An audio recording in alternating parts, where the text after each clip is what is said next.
The Great Depression was the worst economic crisis in modern history, lasting from 1929 until the beginning of World War II in 1939.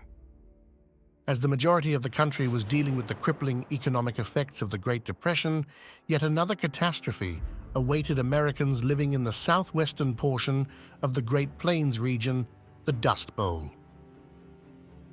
The 1930s and 1940s saw this region devastated by the worst man-made ecological disaster in American history.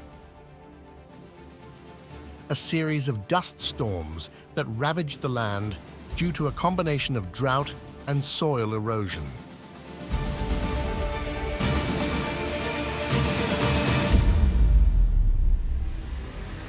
The Great Plains region was settled by thousands of American farmers, thanks to the Homestead Act of 1862, which encouraged westward migration by providing settlers with 160 acres of public land. In exchange, these homesteaders paid a small fee and were required to live on the land continuously for 5 years. Most of the farmers raised grazing cattle or grew wheat. Over the years, demand for wheat products grew, and consequently millions more acres of prairies grass were plowed and planted for wheat production. At the same time, the introduction of mechanized farming during the industrial era had revolutionized the industry. Manual labor was replaced by machinery which could prepare more fields and harvest more crops than ever before. This combination of factors presented a problem when drought struck in 1931. Large dust storms began to sweep across the region. The natural prairie grass could have withstood the severe drought, but the wheat that was planted in its stead could not. The drought caused the wheat to shrivel and die, exposing the dry, bare earth to the winds. This was the major cause of the dust storms and wind erosion of the 1930s. Dust blew like snow, creating poor visibility and halting road and railway travel. Electric street lights were dimmed by the dark dust, even during the middle of the day. Those motorists who dared to venture out during the storms found that their cars often stalled due to the static electricity the storms created. Small buildings were almost buried. The dust made everyday life miserable. Residents sealed their windows with tape or putty and hung wet sheets in front of their windows to filter out the dust that blew in through cracks in the windows. They covered keyholes, wedged rags underneath doors, and covered furniture with sheets. Everything in the household was covered in a fine layer of dust. Mealtime was especially difficult as cups, plates, dishes, and even food was covered in dust.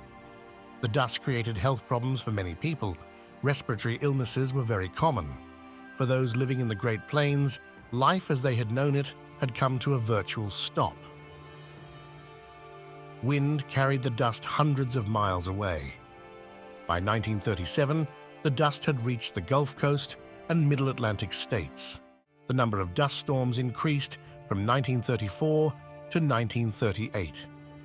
Farmers and local government officials attempted to combat the effects of the storms using soil and water conservation methods like contour lines, a technique which uses terraces and contour planting to minimize water runoff to one end of the field or runoff off the field completely. This technique doubled the odds of a good crop by capturing as much moisture as possible. Despite these efforts, the amount of acreage subject to these storms continued to grow.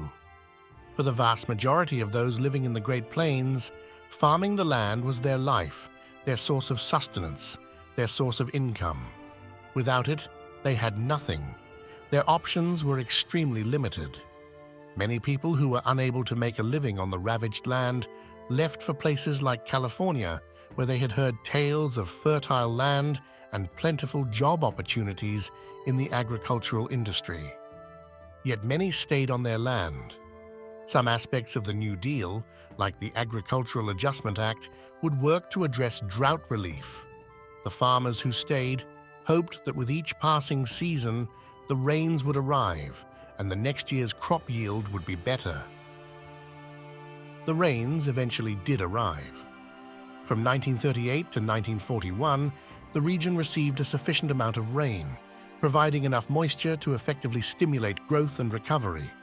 The record-breaking rains of 1941 effectively ended the Dust Bowl.